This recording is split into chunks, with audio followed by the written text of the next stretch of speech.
All right, welcome back. So I want to talk about Jim Benning because that's the big topic of conversation around here, as the Canucks' record has kind of fallen off the cliff, and he's taking the heat now.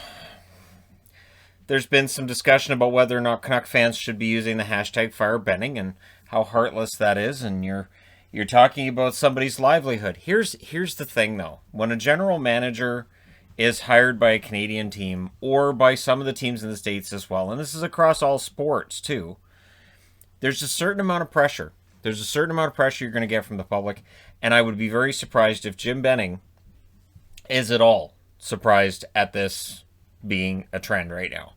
Looking at the team's record, and worse than that, it's not just the record, it's the effort on the ice. It's the feeling that there's just no heart, there's no pushback. And they're saying all the right things in the media, but then you get them out on the ice, and it's more of the same. So hope we can say, it's no big deal. We'll get it figured out. And you can have Beagle coming out today and saying, it was a long road trip, and we've really, we need to reset, and all these things that we always hear from players, but then you get them out on the ice, and it doesn't work out. So what I've done is I've organized the board into three spots here. And I use contracts to decide. Fire Benning, thank you, Jim, and meh Benning.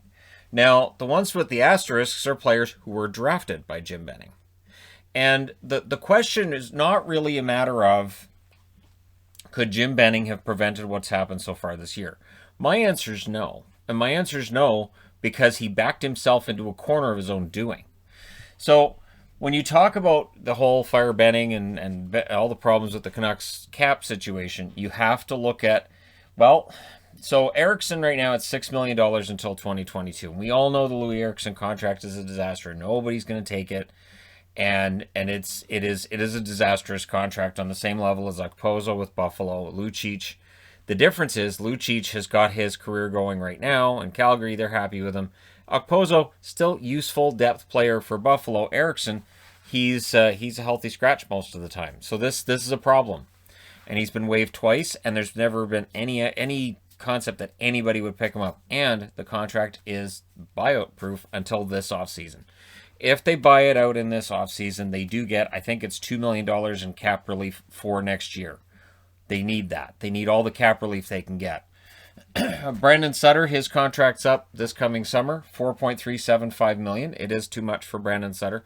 And I like Sutter. I've been very vocal about I like Sutter. I think he can be a decent third-line center or fourth-line center. However, he's been injury-prone. The scoring's been inconsistent. And he signed at what his second-line center should have made. And with the idea at the time that Vancouver felt he could be a second-line center. And that's asset management by Jim Benning. And that's been an issue. We look at the Roussel and Beagle deals. They both made $3 million a year on those contracts, and they're making that until 2022. That's problematic. That's $6 million tied up in Roussel and Beagle. That's $6 million tied up in Eriksson. That's $12 million that is still on the books into next year. That's $12 million for those three players. So that is hugely problematic. And then you can add Myers. Myers is making $6 million a year until 2024. So now you're at $18 million, and you get Tyler Myers, Jay Beagle, Dominic Roussel, or Antoine Roussel, sorry, and eventually Dominic's going to come out again. I already did a Dominic Roussel video, so by all means look it up. It's on the channel. So Antoine Roussel and Louis Eriksson, right? So that's a lot of money to have tied up in those players. Now, in the less egregious area, you've got Ben. Jordy Ben's making $2 million for one more year. Jordy Ben, though, as a signing, really hasn't quite worked out. Levy, you could put him under the Fire Benning category because they drafted him instead of Matthew Tkachuk. There was a lot made of me being upset about Pettersson being drafted when I wanted Velarde. Notice that the year before, I was upset that they drafted Levy instead of Matthew Tkachuk. Nothing made of that. So that's how that works, right? And that's why I was nervous about Pettersson, because I had just watched Levy, who was a European player, get drafted ahead of Tkachuk, who I felt was going to be a really good NHLer. And then I felt like in 2017, re-seeing it again. Levy, to this point, I know the advanced stats people love what he's done so far with Vancouver. I think he's been, I don't know, I want to say it's been protected minutes. I want to say, you know what, we've seen some mistakes and miscues on his part too. It's been a mixed bag. but is he worth drafting ahead of Tkachuk? Nobody will ever make that assumption or even try to assert that on any level. Sven Berchi, it's buried cap money right now, so technically he only cost them $2.29 million under the cap for this one last year. Berchi, it's tough too because we know that concussions derailed him, and he's never been able to get back to where he was before. And it's too bad because Berchi at his best could be a 20-goal scorer and had some of those abilities, but we knew he was injury prone, and so that contract doesn't look great. So the asterisk is because it is partly buried money right now. And then you can add to the list in purple guys who aren't with the Canucks anymore. You can add Sam Gagner because that contract was problematic right out of the gate. It just didn't work. So you can add that one. You can add Michael Del Zotto as well. The Del Zotto contract didn't work out. And I've got Troy Stecher up there not because Stetcher's gone as much as because word has it he didn't even get a call from the Canucks. And Stecher on the third pairing, I'm going to say straight out, I would have preferred Stecher at the money Detroit's paying him over what we've seen so far on that third pairing from guys like Chatfield and even from Hugh Levy. So there's been some asset mismanagement going on. Now, I will say this, there is no cap space. So when people say, well, couldn't have kept Stecher, we don't have the cap space for him. Yeah, I know. Now, on the thank you Jim side of things, well, it's a much smaller list when it comes to contracts. Bo Horvat's contract is pretty solid at $5.5 million until 2023. So he signed for a very reasonable cap hit. That's a very good contract. That's one that Jim got right. He also got the JT Miller contract from Tampa at $5.25 million until 2023. Miller defensively has had issues. He's still over a point a game right now for Vancouver. It still was a solid addition for Vancouver. Did it cost them? Yes. Absolutely, that first-round draft pick cost them. We'll see how good that first-round draft pick is, say, 4 or 5 years from now where we're at. But Miller's not an old player. Then you've got Gaudette, Pettersson, Höglander, McEwen, Bailey, Hughes, Demko. All of these players are still on entry-level contracts. So Benning, who's shown that he does have his struggles when it comes to signing contracts, it's a lot of money that's suddenly going to be owed. So we can look at some of these bad contracts and say, well, Sutter's up this year, and Ben's up, and Berchi's up. So that'll help, right? The problem is you've still got Beagle, Roussel, Eriksson for next year, and you've got to sign. Pettersson's due this year, Hughes is due this year, Demko. Those are your three big ones. And so while the Canucks have $22 million in projected cap space for next season, and that's before any kind of buyout with Eriksson that would probably take that to 24, there's an issue here because you have to sign Pettersson, you have to sign Hughes, you have to sign Demko, and how much are they worth? A lot. Hughes right now is on pace for about 60 points. So even if he defensively is just miserable and he's putting up scores that would make Jack Nicklaus blush in terms of plus minus, the reality is that Quinn Hughes is going to get paid. Pettersson's going to get paid. And whether Pettersson ends up with 45 points or 65 points, it really doesn't matter. Pettersson, on potential alone, is going to get paid. Demko, based on what we've seen of him so far this year, it's not likely to be a lot of money. Demko may end up being a bridge contract, which may help because Hughes and Pettersson, right? And then Höglander's not far out from getting paid, and Gaudette is an RFA this summer. The thing with Gaudette, it's been a miserably bad season for Adam Gaudette so far. I can't make any excuse that it's been great. And McEwen, Bailey, Justin Bailey is a fourth line as a fill-in. He's on the roster, so I threw him there. So yeah, that's your thank you, Jim. But notice these guys haven't signed new contracts yet. Once they sign new contracts, they could end up switching columns. Let's say that Pettersson signs, a Brock Besser type bridge deal. So under the Benning category, I've got Brock Besser at $5.875 million until 2022. Now look at how he's scoring this year. That's a very good contract, you might say. The problem is it's only till 2022, and I don't think the Canucks have done a great job of making Besser feel like he's part of the long-term plans. It's always felt like they're trying to replace Besser. Maybe they do trade him kind of thing, and that's problematic, right? And then you've got Pearson, $3.75 million. He's up this summer. Odds are he's probably on his way out. I've liked Pearson a lot. In fact, since Pearson joined the team, he has led the team in goals since he joined the team. It's a lot of goals that could be going out the window. And I'm going to say straight out, Pearson's going to be probably being a pretty good signing for somebody this summer. Virtanen, $2.55 million till 2022. Might have wanted to save that $2.55 million, not qualify Virtanen, and find a way to bring back Toffoli. Just throwing that out there. Might have. Because Toffoli's pretty good, and he provides the kind of scoring that Virtanen was thought to be able to provide. And last year, yeah, he had 18 goals. It's just not there this year. It's just not there. Edler at $6 million for one more year. Edler this year, it just feels like he's been off. And I don't know what it is. I don't know what's wrong, but it just feels like he's been off this year. It just hasn't been working for him. Nate Schmidt, great pickup during the offseason, but it's not working either. $5.95 million until 2025. And Nate Schmidt just doesn't, it's not a good fit with Vancouver at all. I just don't think. And going back to the 80s, you would see guys get traded, and within a couple of weeks, they might get traded again, or within a month, they get traded again. Schmidt has that feeling of a guy who spends a month with one team that it doesn't work, and then ends up somewhere else where it does. And again, I think Nate Schmidt's a very good defenseman. It's been an iffy mix in Vancouver. His offense is down, his defense has been middling, and I watched him last year with Vegas, through his whole time in Vegas. It's not the same. You wouldn't think it was the same defenseman. Chatfield, I have in the mech category because while I know there are people who really like Chatfield and they're really pulling for him, he's a -7 in 9 games. And again, when during the summer, during the offseason, when I was talking about the Canucks blue line, and Canuck fans kept saying, well, Chatfield's supposed to jump in. Benning said Chatfield's going to get that spot, and I kept thinking, but you want to have like a legit top 6 defenseman in there, so that if Chatfield's going to get that spot, he has to push somebody out who's established. When you're just saying, well, this guy should make it, and it's a guy from the AHL who may struggle, as Chatfield has, you want to make sure you have that stopgap. Holtby I have under the Benning category. Here's the interesting thing. So Holtby makes $4.3 million this year and next year.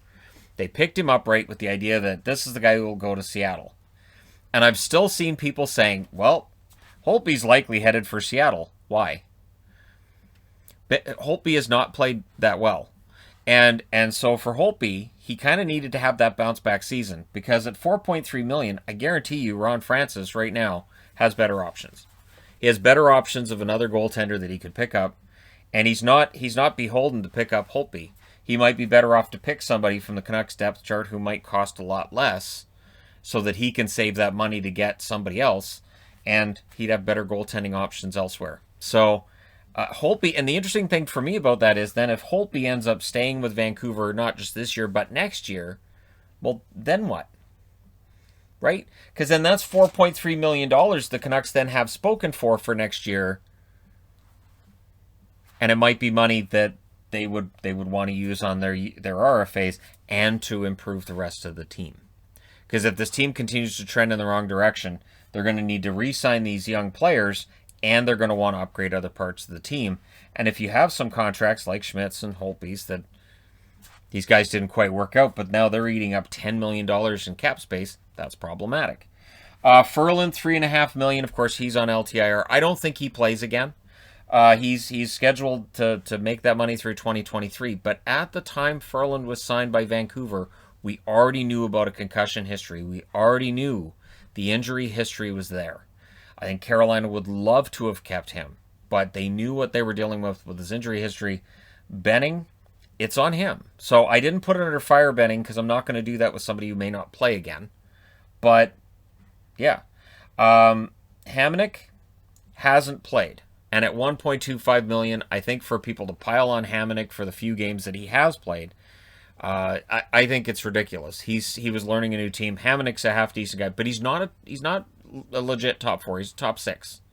So when people are piling on Hamonic, to me that feels like we're just looking for that scapegoat, and I've seen other fan bases do that as well. And then Hawryluk, who hasn't played yet, and we don't know why he hasn't played. Now, I also want to come back here to the thank you Jim part. And Tyler Mott, $1.225 million till 2022. He was picked up in the Vanek deal, and of course, at the time, I was livid that Mott, and they wanted to get bodies, and this is ridiculous. Mott's turned out to be fantastic.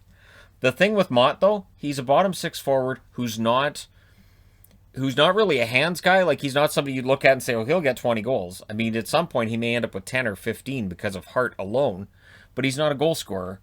And yet, at $1.225 million, that's a perfectly fine contract. And Ryan Miller, there's some credit that should go to Benning. I guess with the Ryan Miller signing, here's where it gets weird. So, they moved on from Luongo and they moved on to Miller. And I think the idea was that they were trying to stay in the mix. And I think during Benning's entire era, and when you look at some of these bad contracts and you look at the Ryan Miller signing, which I think was good, I think Miller was fine for Vancouver. The issue Vancouver's had the whole way through is they never committed to that rebuild. There was always that talk about how Linden parted ways with the organization because he wanted to do a full teardown and rebuild, and the organization wouldn't allow it. And that was the rumor, and to this day, we've never heard anybody say that it wasn't what happened or what it was, but the team has never quite committed. So they've thrown money at big free agents with the idea that if we throw money at these free agents and we fix these problems in the lineup and throw money at it, then we're going to stay in the mix and we might just get a playoff spot. And it kind of worked last year, right? So we look at when he was hired, it was May 23rd of 2014. So the first season under his command, the team goes 48, 29, and 5, 101 points. And that was under Willie Desjardins, and that was a weird year. Because Vancouver wasn't really a great team that year. It just felt like they were bouncing back from working under Tortorella. And that as soon as they didn't have to have Tortorella coaching, they got better. But it didn't last. They got knocked out in the first round. And then 2015, 2016, 31, 38, and 13 is their record for 75 points. The following season, they're 30, 43, and 9 for 69 points. The following season, 31, 40, and 11 for 73 points. 2018, 2019, things start to look better, right? 35, 36, and 11, 81 points. And then the season that we finished eventually, 2019, 2020, 36, 27, and 6 for 78 points. So it was trending in the right direction, although at the time of the pause, last March, the team was trending down. Markstrom was hurt. The defense was allowing way too many shots. Demko wasn't playing very well. And it was all starting to trend in the wrong direction. I think they'd lost like 7 out of 8 going into the break. But because of points percentage and because we didn't finish a full 82-game season, they made the playoffs and they went on this run. And the run was predicated on Markstrom being fantastic. And it was predicated on Demko then coming in and being a magician against Vegas as well. So this season they're off to a 6-10 start. Now, there's also a couple of things here under the Matt Benning category, and I want to come back to that looking at the 6-10 start. First off, Jared McCann, who was in the first draft class that Jim Benning had. Virtanen was as well.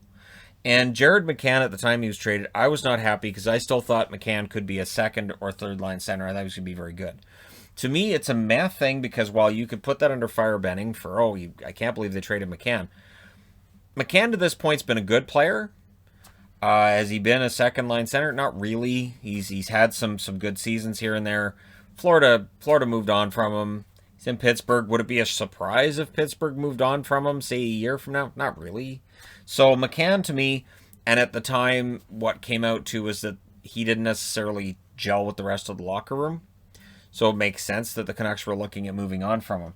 And then under Matt Benning, I've got Chris Tanev and Jacob Markstrom. Now, when we look at that 6-10 record here, a big part of the reason for that is the Markstrom and Tanev exits.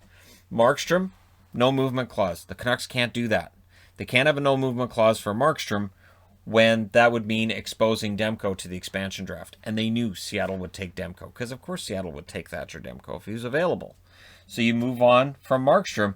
And then it seems like where the Mac continues is they bring in Holtby, and Holtby doesn't really have the steadying influence you'd hoped for Demko. So that's where the issue is. And then with Chris Tanev, I love Chris Tanev. And during the whole playoffs last year, I was like, please find a way to keep him, and they didn't.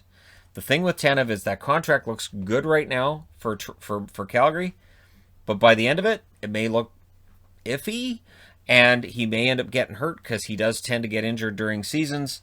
He got injured the very last game of last season before the pause. So technically he didn't miss a game, and I will stand by that. He didn't miss a game last year.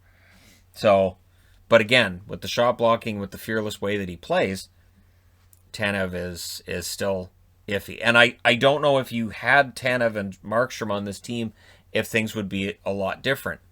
But part of what's happened here, okay, part of what's happened is that with all those exits right after a run like they had this past fall, and whether it was fool's gold or not, it kind of sends a message to the team of your buddies are gone and they don't know why. So for Horvat, that he may not completely understand, and he's kind of been quoted in the media saying it kind of caught him off guard and they don't know how to handle it. And honestly, it's understandable that they wouldn't know how to handle that either. Even though it's part of the business, it's still tough when you see a team come together and you feel like you can do something special, and then 5 or 6 guys are just gone. And you're asking, so what happened here? The picks that have been traded by Jim Benning, and this is just a few notable. The 2020 first-round pick was traded. I still think that made sense because they get JT Miller back, a legit top 6 forward. The second-round pick traded as well. That one, of course, in the Toffoli deal. If Toffoli had stayed, I don't think Canuck fans would complain nearly as much about that second-round pick being gone. And I don't think Tyler Madden necessarily comes back to haunt them. It might that he left, but it's still up in the air about where Madden's going to fit in with the Kings organization and how many games he actually sees at the NHL level. 2019 third-round pick was traded, and in 2016, a second, third, and fourth were all traded out. And the reason it's noteworthy, okay, is because he traded more picks than that. But he wasn't acquiring a lot of picks either. So at the time where they should be going into rebuild mode, Benning, who's good at the draft table, not picking up extra draft picks. And the argument, and I've tried to make the argument myself that, well, if you're good at the draft table, maybe you only need 3 or 4 players instead of 10, but that it becomes a weak argument really quickly, right? So draft picks that are not on this board yet: Podkolzin, who should be coming over soon once the KHL season's done. He's supposed to be signed by the Canucks and come over and start playing, and who knows, that might help them right out of the gate. Or he might struggle like Lafreniere has with the Rangers. We just don't know. Jet Wu still projected to be a decent depth defenseman. Cole Lind, who had quite the season last year for Utica. We'll see whether or not he can build on that. Michael DiPietro, who is the dreaded goalie of the future, right? Jack Rathbone, who Canuck fans were all excited when he signed a contract in Vancouver. He has not had an opportunity yet for the Canucks this year. And Nikita Trampkin. Trampkin, of course, rumors on and off about whether or not the Canucks are interested in him. And I would say, based on the early results, they should be very interested in bringing Trampkin over. Give him a shot. Yes, he's most likely third pairing. The upside isn't likely what it was, and you get what you get, but it's an addition, and unless he's asking for massive amounts of money, I don't see how it necessarily hurts, although they don't have the cap space. And on the thanks Gillis part of the board, because the funny thing is, I've even seen the argument like, we should get Mike Gillis back. Do we forget the thunderous boos for Mike Gillis? Do we forget Mike Gillis partly got fired because there were thundering chants of fire Gillis in Rogers, and then he got fired? The Luongo contract, that's $3.03 million in cap hit this year and next year for the Canucks. And $3 million on its own, comparatively speaking with the cap, you can overcome that. But when you add all those other contracts, it becomes problematic. So there you go. Fire Benning, thank you, Jim, or just meh. And I'm kind of leaning towards meh. I want to see this fixed. I'd like to see the Canucks actually continue to go in a positive direction. I just don't know that they can. I just don't know that they have the manpower. So I'd be interested to know what you guys think in the comment section below as always. Don't forget to hit like and subscribe if you're browsing your way through. You just happened upon this video. And hey, this year's Tire Fire is Vancouver. Thanks for all your support. I'll talk to you again soon.